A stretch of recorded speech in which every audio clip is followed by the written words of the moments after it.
Hey, welcome back, everyone, to the Data Ideas podcast. This is Dustin Schimek, the host, and I am joined by Isaac Tucker-Rasbury for tonight's episode, which is episode 54 of the Data Ideas podcast. Isaac, how did you get into the data and analytics field? What's your background? Well, first and foremost, thank you for having me on the show. I really do appreciate it. But I started out in data and analytics a little bit before it was called data and analytics, back when it was like business intelligence.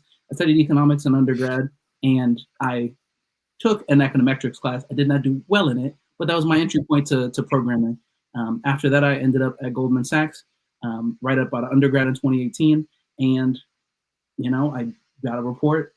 I wanted to figure out, okay, how do I make myself a little bit more like my colleagues? And I decided to plot the amount of the portfolio versus the number of clients in that portfolio, and then tag it to an employee. I took it to my boss and said, how do I get over there? How do I get to the top right-hand quadrant? And he said, where'd you get this from? And I said, I put it together. It turns out that wasn't a report it wasn't something that he had ever done with that report before. And that started me down the route. It was curiosity about Excel, curiosity about putting together graphs that people could look at, and then bringing that to him, and then trying to make my own plan for advancing in my career. That honestly started the rest of the route. That was the spark. Okay. That was the spark. Very cool. Awesome. And interesting, too, that you have an economics undergrad. I know when we had our first meeting, I can't remember if that came out, but I actually have an economics undergrad as well. And it's interesting that I meet several folks, I feel like, in the field that had the economics undergrad. When you were doing that, I'm curious, did you ever think that you would do that with the intention of going into data and analytics specifically? Absolutely not. Absolutely not. Same with me. Yeah. I studied economics and Africana studies. The goal was admittedly to work the right brain and the left brain. I kind of wanted to weave those two things together and then look at society writ large. So I did not have a plan to get into it. I honestly was looking for a toolkit when I did get into it. That project I mentioned before, while I was doing it, my company decided to put on a free boot camp. I could not take it, though, because I was doing the project. So I went home and decided I'm going to look up business intelligence tools. The freest one was SQL, and that started me down the road. I started getting ads. I was kind of too scared to take the plunge, but my incredible wife was also getting the ads on Instagram and said, you need to take this class so that I stop getting these ads. I signed up about a week or two later, and it just catapulted everything from there. So it was really just getting the tools that I wanted. It wasn't I wanted to be in the industry. Cool. Awesome. And welcome to Carmelo in the chat. For those listening to the podcast on your favorite podcast platform, we're actually recording this live the evening before it's being published out. And so we've got some comments coming in from folks on LinkedIn and YouTube. If you are joining live, feel free to say hello in the chat. Always good to see who's joining the live broadcast. So Isaac, that's a great introduction. What's your favorite thing, would you say, about being in the data industry these days? I think there's going to be two parts to that. The first is that this toolkit is applicable throughout a bunch of different industries, which really makes an entry-level role easy to obtain. You honestly just get to be able to stack those things. It's like, can you run a query in SQL? Can you access the database? Can you get things set up? Absolutely. It also, in my mind, analytics serves as one of those fundamental skill sets that you need before you can do advanced engineering at scales. You need to at least download the data set, look around, see what's null, maybe map it, graph it a little bit, and definitely before data science, well before data science, which then puts me at the beginning of the pipeline and, in my mind, ensures a little bit more job security. And so I love those two things about data analytics. However, I think that the offside to the baseline set of skills is that it's kind of seen as maybe a more junior role. And I think that communication and industry knowledge kind of helps you move along. So those baseline skills can kind of be table stakes when you're in a room full of analytics professionals. But if you're embedded in a team like a financial planning and analysis team, then you're the analytic person, and it really is helpful because then you can travel between the business and what they need and then the analytics tools themselves. So I like the way that it helps me be a team player and kind of just throw my hat in anywhere and then be able to get in hit the ground running, pick up the tool, the terminology as I go. But that's what I love. That's what I love about it. And you've worked already for some of the top firms. I mean, you've worked for Netflix, you've worked for Goldman Sachs. This is really impressive, and I think other folks who would love to learn kind of what strategy you took to get hired at companies like that. What was it, that you would say from a strategy perspective really got you in to those organizations? Well, first, I want to be extremely transparent. Yeah. Neither one of those roles was technically in data and analytics. My role Ah, at Goldman okay. Sachs was in operations, The which plot is thickens. Okay. Okay. mhm. And then Netflix was in compensation. Okay. The Goldman Sachs team, I actually went to a career day in undergrad with my high school. They ultimately told us you could come across the bridge. I'm from North New Jersey, so across the bridge Sure. was New York. And they said you could come across the bridge and learn about Goldman Sachs if you'd like to. I went, and their HR department looked at my resume, and I was not up to snuff. They gave me a bunch of advice in an email, sent it to me, and then told me to get back to them when I finished it. Hmm. I changed my major to actually to econ. It was a minor up to that point. I redid my resume. I sent it in, and then they told me to apply to their undergrad program, to one of their boot camps. I did that. They told me everything that I needed to know, and then they asked me to apply for an actual summer internship. Hmm. That ultimately led me to a full-time role at Goldman Sachs at undergrad. I tried to negotiate the offer. They do not negotiate with undergrads. But my advice to everyone is to try. But that's how I got into Goldman. That one was my network. I trusted people that my network introduced me to, Hmm. and that second and third connection really helped push me down the line. Netflix, on the other hand, that one was completely about being open-minded. When they contacted me, they reached out through LinkedIn. I had not submitted an application, interestingly enough, and they said, "We think your analytics skills could be really great on this compensation team. We want you to be a compensation analyst." I responded back to the recruiter, "I'm not a compensation analyst, but if you need an analytics professional, I will be a data analyst." They said, "We think you should reconsider." I said, "No." And then they said, "You should absolutely reconsider, but the door is open if you do." I read through the email later that evening and realized it was Netflix. I did not realize that at the beginning. And so I ran back to my inbox and asked them, I would absolutely love to interview and hear you out.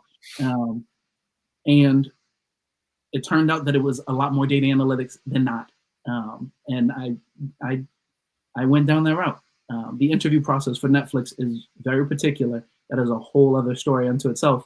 But on the one hand, it's being open-minded. I think both of them speak to being open-minded. Right. So I'd say that's kind of the superpower here. Applying tools wherever I can, being open to my network, giving me advice, being open to new people that I meet, giving me advice and saying that they see something that I don't. I think that those are some of the things that really helped me get my foot into those doors. Cool. And do you think that taking these roles that weren't like technically data analytics roles, but had data and analytics as a component to the role at well-respected organizations, do you think that experience was a good springboard to getting into a more formal data and analytics role down the road? Absolutely. So the Netflix role actually came after me being a full-time data analyst. But prior to that, I was honestly on a financial planning and analysis team as an FP&A analyst. My interests have always been, actually, I have a really good friend that I just finished visiting, and he told me in undergrad, and I think I've held on to it since. Do you want to win, or do you want them to know that you won? Those are two Mm, different things. mm, And I translate that over into the career by saying, do you want the title, or do you want to do the things? sure. Both of them are equally important. If you want to apply to a senior data analyst role, it would be extremely helpful if you have previously been a data analyst. And sometimes recruiters exactly want that story. On the flip side, though, early on in my career, I just wanted to use one or two more tools. I didn't need the formal title. I said I'll be an operations analyst. I will be an FP&A analyst, but I need to use SQL, but I need to use Python, but I need to use Power BI. If those are opportunities that I can obtain here for my portfolio of experience, then I would absolutely love to take the opportunity on. And I at the time, I would just make the caveat, I have this experience in finance, or I have this experience in data, or I am interested in what you do, even if I don't have experience in it. So just cobbling together that story until I was able to say, I've had this collection of experiences that actually fits underneath a data analyst. Maybe you should make me a data analyst. And I went down that route. So I definitely think it's helpful, but honestly, if I was a research analyst tomorrow, it would be perfectly fine. I am just interested in the tool set and novel and complex issues. Those are the two things. The title is not as important. And now you have a senior analyst position today. As you think about your progression into that, senior analyst role, what would you point to as kind of, the one thing that got you? I'm sure there was a lot of things, but what was kind of one of the main things that got you into that senior analyst position? I think that it's going to be, that's a tough one. I really want to say two, but I think that we'll give you two. Okay, then the two. Thank you.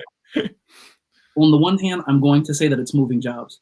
I'm 29 years old. I've moved jobs a handful of times. Sure. Mm-hmm. I've interned and volunteered and done fellowships as well. And so the portfolio of experience I've been able to obtain in that time has kind of been a little bit quicker than I think I would have otherwise if I had done just one full-time job. No fellowships, no internships, no volunteering, no part-time jobs. Yeah. And so I think that was really one, just making the best use of my time and keeping extracurriculars. You get out of undergrad and you stop doing those things except for like a hobby here and there. Right. I still have hobbies, but like one or two of my hobbies is contributing to my professional background. Right. So that's number one, moving around. I think the second one is honestly going to be being able to do things or wanting to do things independently. In compensation, they just talk about that in terms of levels, but like those first few levels are the ability to do things independently. Before you even get into domain knowledge and then being able to set a vision and being able to set vision for others or supporting others, it's can you take direction and then work semi-independently? So do you have the grit to like figure out the system and figure out this issue? Or for me, my government contracting work right now, I have to go through a bunch of forms before I can even do my first query to be able to log into this system, log into that, get a VPN, and all those things happen prior. And so I kind of need to have the grit to go through those processes, go through them somewhat independently, and then bring those things up as kind of a mini project manager to my manager and say, hey, look, I'm trying to get our work done. Here are the things that are in our way. And then having the grit to take it from start to finish, I think that that's really helpful. So I'd say those two things, moving jobs and then being able to work fairly independently or as independently as possible. I don't want to give myself too much credit. My team is awesome. Some of my past teams have been really amazing too. So nobody does it alone, but you do need to be able to go some of it alone.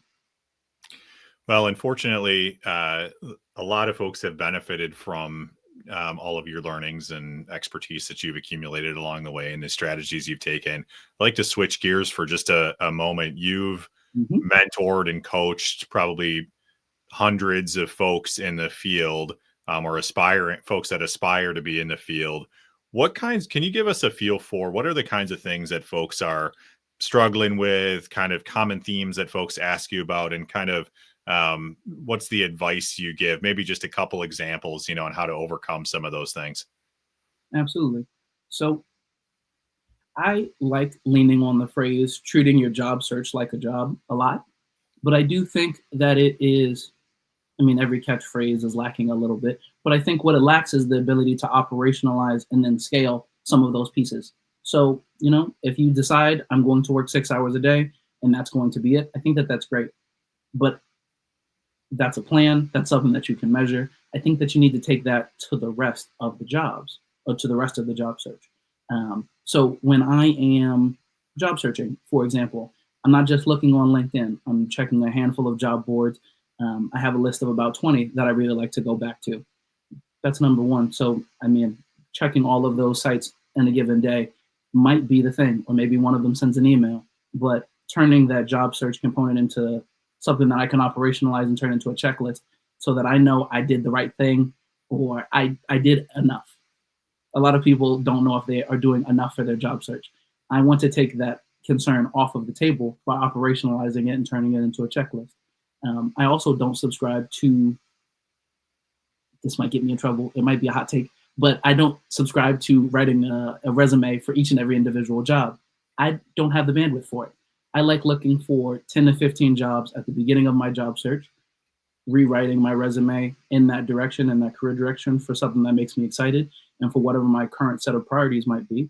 And then as I'm applying for roles, I can just send those things out. I don't have to really retouch much, because if the job I'm applying for is anything like those first 15 that got me super excited, then I don't really need to update it again. Now, if it's not getting any bites, then there's definitely something that's wrong with my resume or with the way that I'm applying, and I need to retinker. But I'm only going to do that tinkering every once in a while. I don't have to do it every single day. And then if I'm looking at applying for an individual, for like a role, applying for that role is not the end point of that job. I like to then look for the manager for that role. I like to look for people on that team on LinkedIn. Beyond that, I like to follow the company. I'll look up the company a little bit, and if I can find anybody with the follow button that I don't have to send a connection request to, right, I do that. And then the layer above that is sending a connection request, and I'll say, hey, I'm in this field. This is the kind of thing I'm doing. I found you because I was researching this company. Just wanted to get in touch with people that are similarly interested in data and analytics. And then that way I can create something of a ripple effect. Each time I touch a role, it splashes out into soft leads and soft networking. So that way, when I need a friend, it's not like I'm trying to connect with you the same day that I need the job. right. I connect with you today, I want the job tomorrow. No, I connected with you 3 weeks ago. I sent you a welcome, like a hello note. And then once you accepted it and you didn't say anything, I sent you a note on top of that. So now I'm in the job interview process and you're getting back to me 2 weeks later. Right. And you're like, oh, I'm so sorry I missed it. I'm like, don't worry about it. Right. But I like operationalizing the pieces to the job search so that I know I'm going through each one of the steps of the checklist. But that's kind of that's one of the things I think people mess up. It's not creating a system around the different parts of the job search, because then you have to make a lot of small decisions each and every day. And people have decision fatigue. Presidents have decision fatigue. Managers have decision fatigue. You and I, we're going to have decision fatigue. Right. So I like to put that to the side as best as possible up front. Yeah, there's a lot to unpack there, and I think a lot of good advice. I think, especially as it pertains to building that network and networking when you don't need a job and having a system for doing that, I think that's really important. I can't tell you, and I'm sure it's the same for you, how many messages I get from folks where, they're asking for help, and sometimes I know the folks, sometimes I don't, but they're asking for help. And introductions, kind of on the day that they get let go from a job, or the day that they're starting a new job search, and I'm glad to help as best I can, obviously, in those situations. But I think what's good to remind folks right now is that, the time to get started is building that network is now. The time to start thinking about getting ahead of things is now, because if that situation, God forbid, comes up, you're going to be light years ahead if you've been investing in building that network already. And so I love some of the tactics that you shared. Do you think folks like that comes natural to people to build that network proactively, or is that something you spend a lot of time coaching folks on, like in your individual coaching sessions? I spend a lot of time trying to get that across. Yeah. Oftentimes people I myself too am one of these types of people. Data analytics does not come naturally to me. I think I'm more on the people side. I like presentations. I like putting together graphs. I like talking over ideas. I like finding those nuances live and in conversation. And so networking is the thing that comes naturally to me. The thing that comes less naturally to me is doing data analytics for data analytics' sake. I'm not the person to put together 10 graphs just to play with the features. I want to talk to the person and figure out why they do or don't like what they do or don't like, and how they best ingest that information, and then go from there. So for me, the process that I just described and some of the other advice I give folks is really just like me stacking advice. I like a Swiss cheese, thinking of it like a sandwich. It might be because it's dinner right now, but I think of it as a sandwich. I take a Swiss cheese approach. No approach singularly has enough advice. But if I layer the cheese across the problem, Yeah. it'll cover all the other holes in each one of their gaps, and I can start to solve for stuff. But it does not come simply. And also, I find that people don't like the idea of kindness at scale, Mm-hmm. or social networking at scale. It kind of comes off as if it's cold and heartless. And in my mind, I'm like, I Mm-hmm. am doing each one of these thoughtfully, but I do have a system for the things that I'm trying to do. And that's okay. That is Yeah. perfectly fine. What gets measured gets managed, and hopefully managed well. And that's okay. And you mentioned dinner. So you haven't had dinner yet. I have, but because you're in Pacific time, you're in California, I'm in Central time. I'm on to coffee actually because now I'm starting to get tired because it's getting, you know, later in the evening. It's only 7:30. I guess maybe it's kind of pathetic that I had to have a cup of coffee, No, I but guess to one of the regular. um in terms of are folks asking for help on or just I guess advice on like how to leverage AI tools in their job search and what's your thoughts on using AI in general, um Mm, just in terms of career advancement and finding your next role. What's your thoughts on leveraging AI tools? mm. There's AI tools and there's AI tools for job search. When it Yeah. comes down to Let's separate it out. Let's continue on the job search track since we were just talking about that. Leveraging AI tools for your actual job search, and then we'll talk a little bit more about it for your career. absolutely. So when Yeah. it comes down to, hmm, actually, I really like the way that a podcast put it. I think it's Hard Mhm. Fork by the New York Times. They're a technology podcast that I think they go on weekly. But they described AI as forklift versus curls, versus like just an arm curl. I think the difference is, do you need to do something in large quantities? Do you need to do something that is going to take a lot of time? Um, and are you going to need to do that thing over and over and over again in large amounts? That usually requires a forklift. If you need to Right. lift 1,000 pounds 10 times, 10,000 times a day, or a couple thousand times a year, that's a Hmm. forklift. There's no real benefit in doing that by hand. However, if you're on the flip side of that and you need to lift 100 pounds and you're doing it because you're trying to carve one muscle or another, that's something that you need to do by hand. Now, when it comes down to the job search, kind of moving that logic over, if I want to write a cover letter, maybe the pieces or what needs to be included, maybe those things I could talk to ChatGPT or Claude or one of the AIs and ask them what needs to be included, or ask them, what do you think of the way that I wrote this piece? But the original idea, what I want to include, the accomplishments that I'm most proud of, that I can speak to the best, those things come from, not to get philosophical, but those things come from the soul. Those Right. things come from you and me. Totally. Yeah. The rhythm of how you and I move on a given day, those things are unique. And that's where I think if you're going to ask it to update a bullet point, that's great. But if you're asking it to act like a career guidance person, asking it for resume advice, giving it your resume, and then telling it to use all of the advice that they just gave you on your resume, I think it's going to take all of the personality out of maybe less so out of a resume, more so out of a cover letter for sure. And I think that there's some pieces that you should hold on to.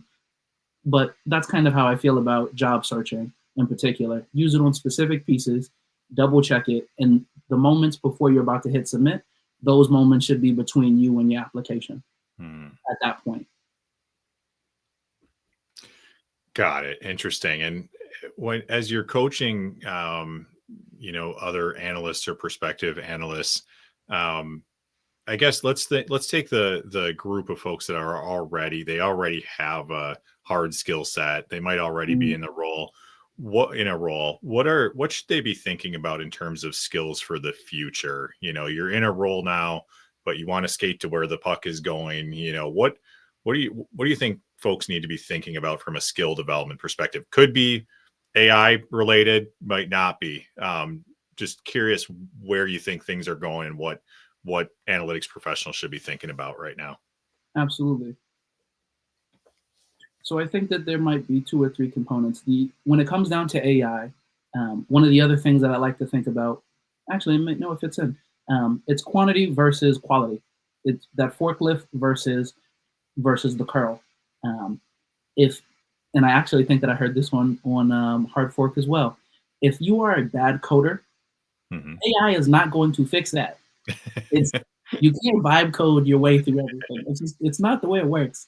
Um, and I think that the reason I'm thinking about it is because they did a study at a science organization that puts out patents, and the people that were producing the most patents did so just more quickly, and the people that were putting out fewer patents just did so more quickly. But the relative position that they were in, and the quality of those patents, and the amount of revising they needed to do, stayed relatively the same. And they actually found that the folks that were not as productive or efficient or skilled at putting together the patents, they were missing out on the practice that would help them get from point A to point B. And so it was kind of taking the thought work out of it, and then leaving them. It was doing the fun part, doing the thinking, and then leaving them with the final result. Sure. So I think that that's one thing that to really keep in mind, that AI will help you with quantity and maybe with a first sketch, but you should really be diving into it and trying to write it yourself, or editing it yourself. Sometimes I'm on the front end and I write the code myself, or I'm looking at the code base trying to understand something, and I'll rewrite it myself, or maybe I'm starting from scratch, and so I ask it for something and then I will update it. But the fine points is that you still need to be putting your hands into the system and trying to fine tune things the way that you do that best. But when it comes down to maybe the non AI related things that people need to be thinking about, and things that I've been thinking about myself and trying to, cross the hurdle from senior data analyst to senior data analyst 2, or to maybe even analytics lead at some point in 5 years, it's going to be communication. So being able to lead your meetings, give a presentation kind of talk, kind of having a strategy session with people across the business. That's going to be a big one. And then industry domain knowledge. I've worked in Goldman Sachs, I've worked in private equity, I've worked in tech, I've worked in compensation, but I have not worked in most of these industries for a long time. I've worked in with this skill set for a long time. And that's the thing that is able to help me get over the hump when I'm applying for a senior data analyst kind of role. But if you want to move into the team lead kind of role, or the manager kind of roles, or maybe just be a high level individual contributor, you are going to need domain knowledge and the ability to communicate your findings to other people fairly independently. Those two things cannot be AI'd. It can't be. It's going to require the skill of consensus building, rapport building, and quickly getting to the point, which I am still working on. But we are all still working on something. Right. Yeah, and that's a really good point. And in terms of presentations that I've seen of, when new data products are rolled out, or, where you may have whether it's an analyst or not, sharing insights in a deck or whatever, very rarely, if ever, are those AI driven presentations or demos or whatever. It's a person giving them live. Right. And, there's some art and science to presenting, but I think that there's a lot of science to it, and there's a lot of components to it that you can learn on your own.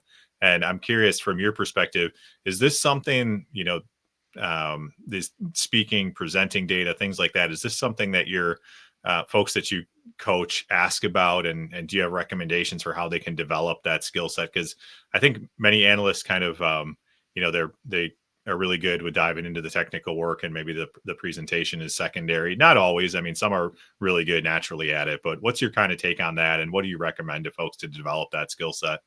I wish people would come to me and ask that question. It's more you being proactive and recommending that they invest in that. Is that right? Or, that's the thing. okay. No, they are usually coming to me at the time that they are looking for the job. And so that skill usually is, how do I test better? What should I expect in the interview process? Should I be doing a project right now? People rarely ever come to find me when they are fully employed. Possibly if they are looking for their next thing and they don't like what they're doing right now. Gotcha. But even that is usually from compensation.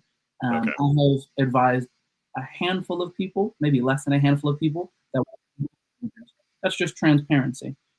Or that they are managers and they're looking for advice on maybe making it to a higher level manager. But more often than not, they're not coming for those skills. If I was going to give someone advice on that, though, this is a perfect opportunity. If I Right. was going to give somebody advice on presenting better and putting together presentations, I would say that you need to put yourself out there.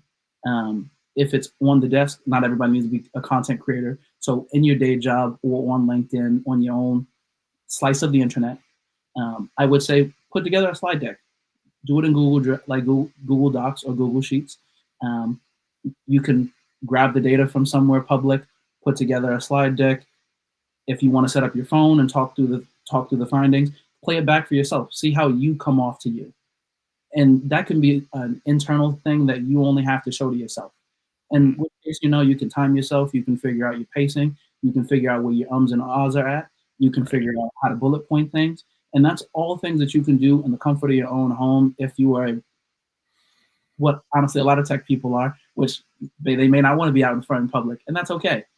If you're okay with taking that next step, which I think has really helped me, I would say that you want to put that work in public.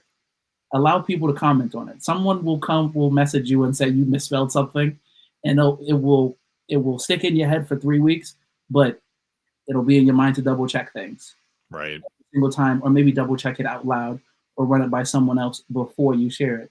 And those tiny threads here and there, you start to tie those things together into like a very finely crafted technique or finely crafted practice.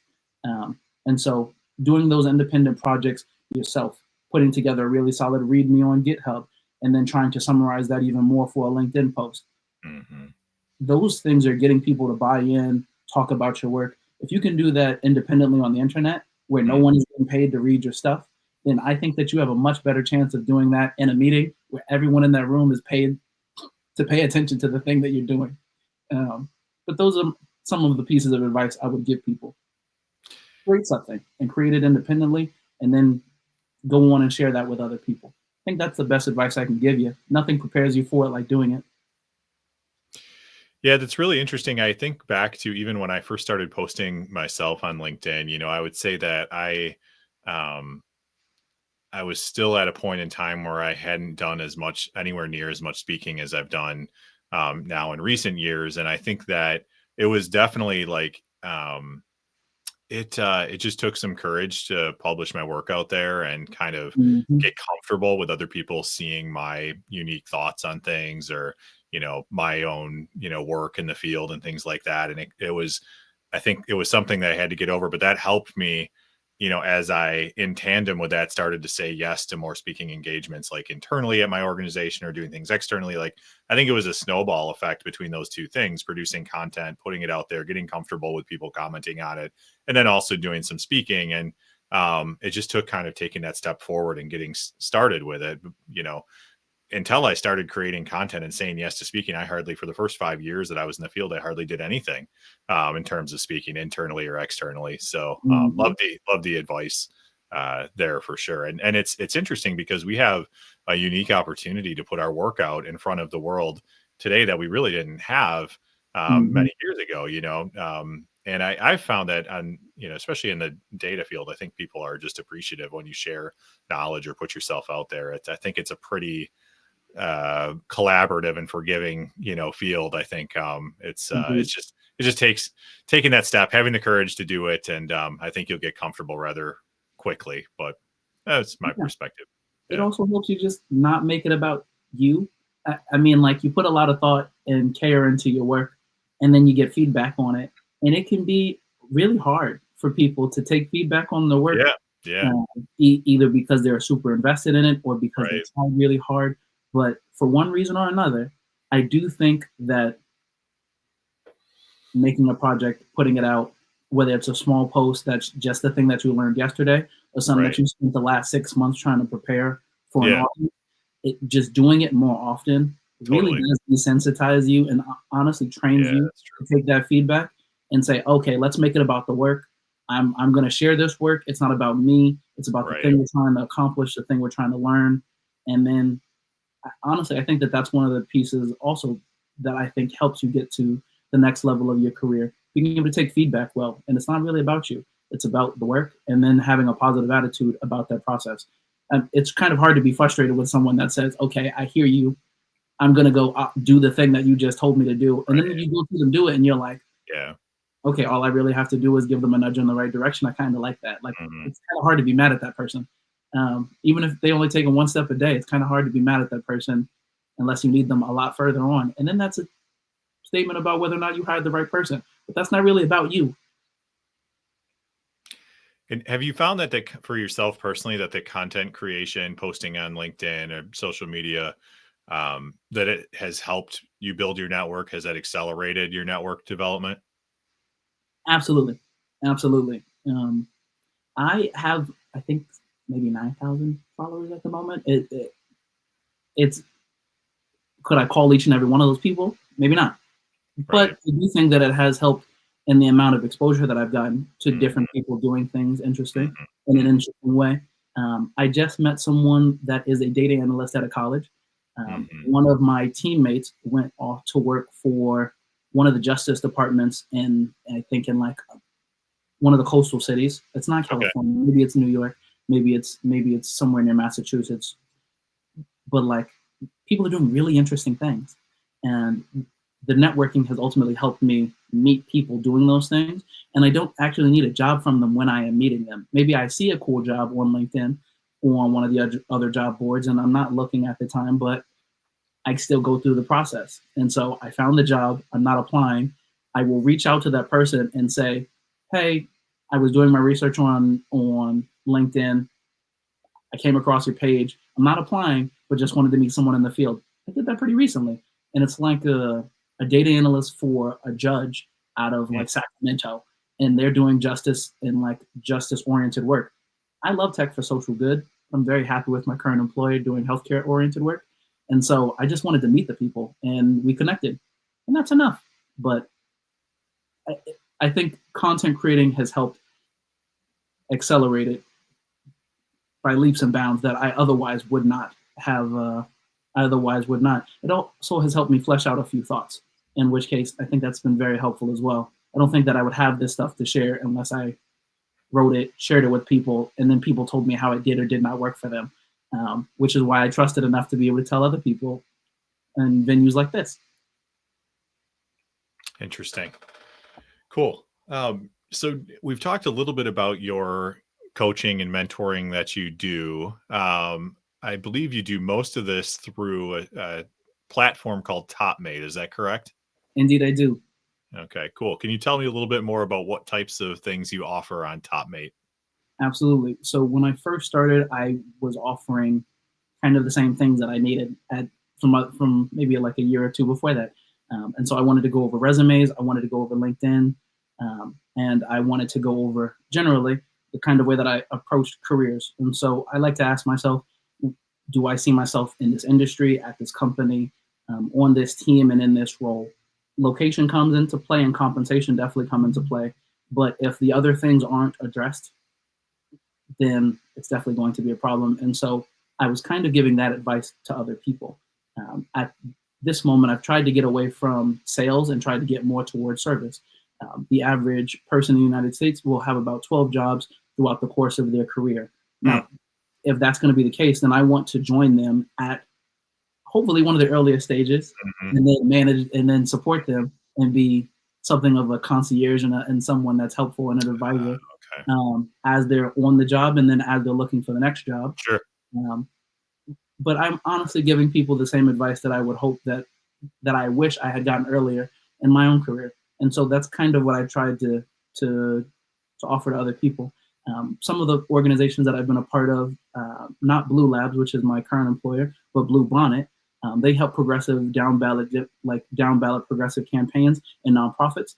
And when I got into that program, people wanted to talk to me about tech for social good or political data. And so I gave them advice about that and how to volunteer and how to make volunteering opportunities. When I interned with an organization called Ballotpedia, I served as a fellow and doing a lot of data entry right before the last election. People wanted to talk again about tech for social good. And so I gave them that advice. And when people wanted to apply to household name oriented companies like Netflix, I had to tell them that was one of the hardest interview processes that I've ever gone through in my entire life. But it did make me a better job candidate for every Sure. other job Right. I've applied to since, because now I know what it means to go 10 toes down, 0 to 100 from the beginning to the end, um, for that. But so I've always just tried to offer people the advice that has worked for me, and then told them explicitly when something did not work for me. I have tried a 2-page resume. I have tried a 3-page resume. Those things don't really get that much traction. Mm-hmm. I do loathe that rule that it can only be 1 page for anybody that has less than a decade of experience, is not a manager, or does not have a master's degree. But that has been very true for me. Anything over 1-page resume does not work. That's just one of many examples of things that has not worked for me. But Mm-hmm. Mm-hmm. I try to give people the advice that has worked for me in my recent history. And I do not, I kind of make it a rule. Um, I try not to advise people that are further along in one avenue or another. So people that are coming to me wanting to talk about a master's program, I will give them advice about how I have or have not decided on a master's program. And people that are coming out of a master's program looking for a job, a full-time opportunity, I will give them advice on those things. But I do not advise folks on things. I do my best not to advise them on things that I have not either tried to do myself, or I have not counseled someone into success before. And I can say too, for those listening, that I've checked out Isaac on TopMate, and he's very highly reviewed. And there's some really great testimonials out there to his services. So definitely worthwhile to check that out. We're going to put the link to Isaac's TopMate page down in the show notes. Also, is LinkedIn a good way to get in touch with you, or what's a good way for folks to follow your content and reach out to you if they want to? I think LinkedIn is probably the best way to get in touch with me and also to follow my work. That's where everything else branches out from. Cool. Awesome. Very cool. Well, we'll put a link to your LinkedIn profile in the show notes too. So if you want to take a look at Isaac's services on TopMate, or also follow him on LinkedIn and get in touch with him there, we'll put that link in the show notes too. But this has been a great conversation. It's been fun meeting you. I know we've interacted on LinkedIn a bit, but it's great to be able to have the pre-call and this podcast episode with you. So thanks so much for doing this, Isaac. Absolutely. It's my pleasure. And thank you for having me on. Yeah, absolutely. All right. Well, take care. And we'll see everybody back next week for our next episode. Thanks, Isaac. Absolutely.